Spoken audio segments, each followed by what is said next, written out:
விடுதலை சிறுத்தைகள் தலைவர் திரு தொல் திருமாவளவன் அவர்கள்,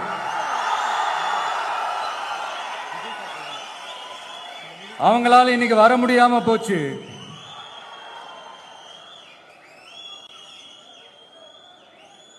அம்பேத்கர் அவர்களுடைய புத்தக வெளியீட்டு விழாவிற்கு கூட அவரால் கலந்துக்க முடியாத அளவிற்கு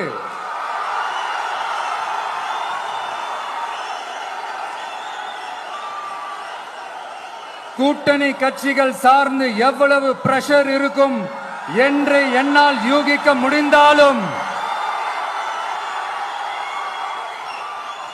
நான் இப்ப சொல்றேன், அவருடைய மனசு முழுக்க முழுக்க இன்னைக்கு நம்மளோட தான் இருக்கும்.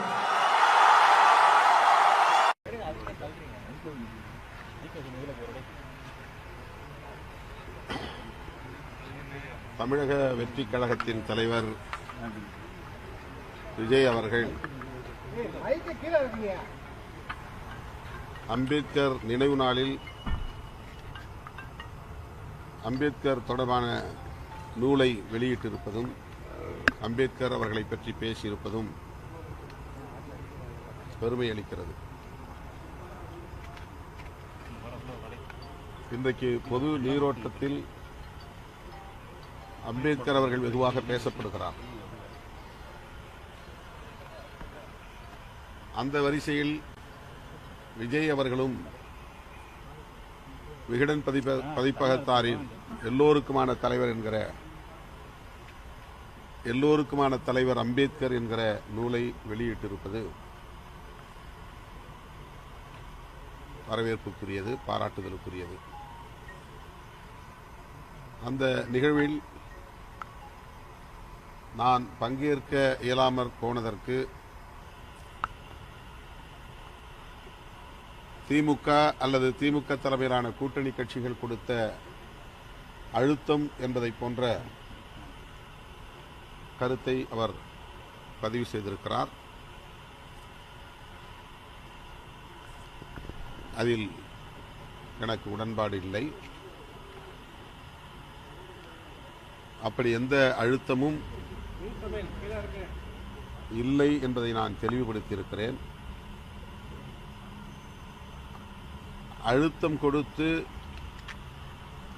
அதற்கு இணங்கக்கூடிய அளவுக்கு நானோ அல்லது விடுதலை சிறுத்தைகள் கட்சியோ பலவீனமாக இல்லை என்பதையும் பதிவு செய்ய விரும்புகிறேன்.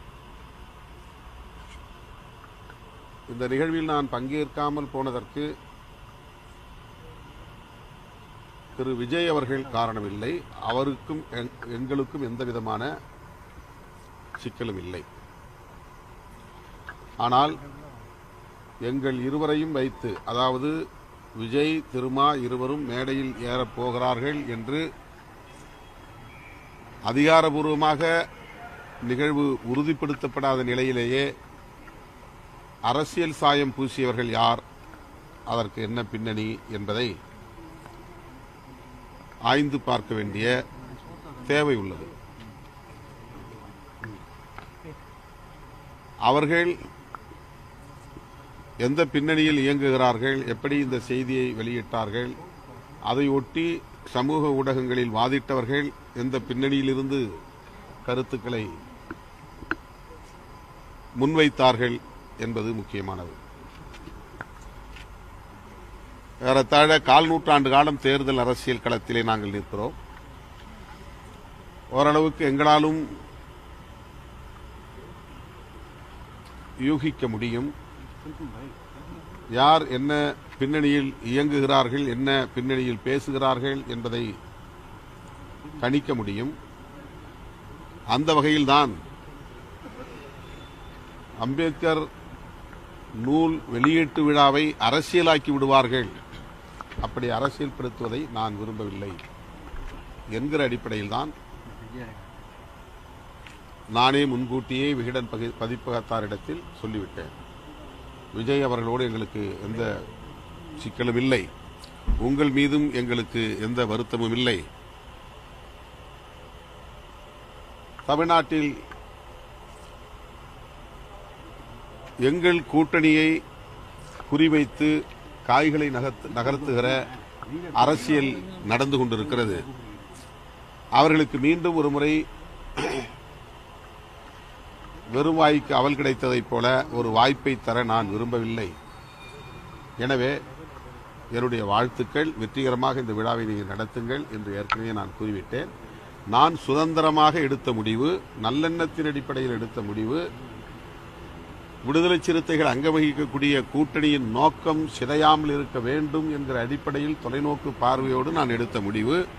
எனக்கு எந்த வகையான பிரஷரும் இல்லை. திமுக அதில் தலையிடவில்லை. 2026 வந்து திமுக கூட்டணி ஆட்சிக்கு வரணும் அப்படின்னு நீங்க நினைக்கிறீங்க. ஆனா வந்து மன்னர் ஆட்சி வந்து 2026 வரக்கூடாதுன்னு உங்க கட்சியோட துணை பொதுச் செயலாளர் சொல்றாரு. அது திமுகவை மீன் பண்றதா இருக்கு. அதை பத்தி நீங்க என்ன சொல்றீங்க?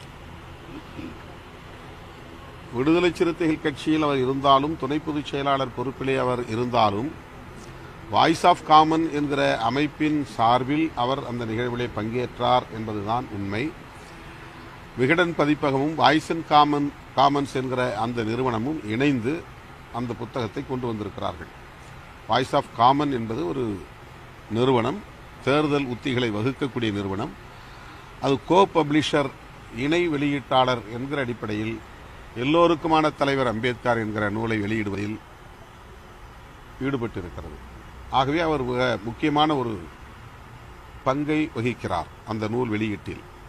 எனவே அந்த நிகழ்வில் அவர் பங்கேற்றார். அவர் சொல்லியிருக்கிற கருத்துக்கு அவர் மட்டுமே பொறுப்பு, கட்சி பொறுப்பல்ல.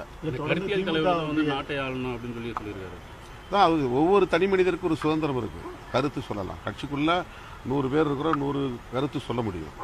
தொடர்ந்து திமுகவுக்கு எதிராகவே கருத்துக்களை பதிவு செய்கிறார். அவர் மீது கட்சி நடவடிக்கை எடுக்கப்படும். ஏனென்றால் அவர் கட்சி சார்பா இல்லைங்க. ஆனா அவர் வந்து இல்ல கட்சியில இருக்கிறாரு. அந்த கருத்து அவருடைய தனிப்பட்ட கருத்து, அவ்வளவுதான். அதுல விடுதலை சிறுத்தையில் அந்த கருத்தை கிளைம் பண்ணல. உங்களுடைய மனசாட்சி அங்கதான் இருக்கு, அந்த நிகழ்ச்சியில தான் இருக்குன்னு சொல்லி தான் அவர் வந்து பேசுறாரு. ஒருவேளை உங்க மனசாட்சியை அவர் பேசியிருக்காரா? அவர் ஒரு நம்பிக்கையில் சொல்றாரு. இந்த மாதிரி அவர் நான் கலந்து கொள்ள முடியலங்கிற ஒரு வருத்தம் அவருக்கு இருக்கு, ஒரு ஆதங்கம் இருக்கு. தன்னை ஆற்றுப்படுத்திக் கொள்ளக்கூடிய வகையிலே அவர் அந்த கருத்தை சொல்லியிருக்கார். உங்களுக்கு வருத்தம் இல்லையா? உங்களுக்கு வருத்தம் இல்லையா? எதுல வருத்தம்? அவர் தெரிவித்த கருத்து இல்லை சார். அவர் தெரிவித்த கருத்திலேயே நீங்க கலந்து கொள்ளாத உங்களுக்கு வருத்தமா? வருத்தம் இல்ல, நான் தான் தொடக்கத்திலே சொல்லிட்டேன். சுதந்திரமா எத்தனையோ நூல் வெளியீட்டு விழாவில் நான் பங்கேற்று இருக்கிறேன். அம்பேத்கரை பற்றி எத்தனையோ மேடைகளை நான் பேசியிருக்கிறேன். ஆயிரக்கணக்கான மேடைகளில் நான் பேசியிருக்கிறேன். எனவே இந்த மேடையில் பங்கேற்க இயலவில்லை, அதனால் நான் அம்பேத்கர் கருத்துக்கே எதிராக இருக்கிறேன் என்பதை போன்ற தோற்றத்தை சிலர் உருவாக்க முயற்சிக்கிறார்கள். அது தவறு.